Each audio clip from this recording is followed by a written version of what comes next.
Addiction is like না, মানে আদার যে ডিজিজেস আছে সেই ডিজিজ গুলোর মতনই হয়।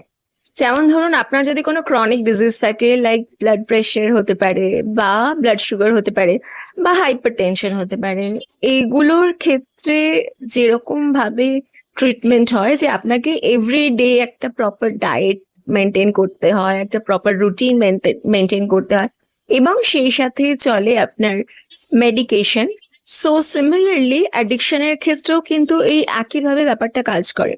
একটা মেডিকেশন থাকে, মেডিকেশনটার একটা এপিসোডিক পার্ট থাকে, মানে একটা নির্দিষ্ট সময় অবধি মেডিকেশনটা চলে, দেন হয়তো কিছুদিনের জন্য বন্ধ থাকে। এবং এই সাথে যেটা চলে সেটা হচ্ছে যে থেরাপি চলে, কাউন্সেলিং চলে। তো যদি আপনার মানে আপনি আপনার অ্যাডিকশনটাকে সারাতে চান, দিস ইজ কিওরেবল, মানে এটা এই নয় যে এটা কখনোই কিওর হবে।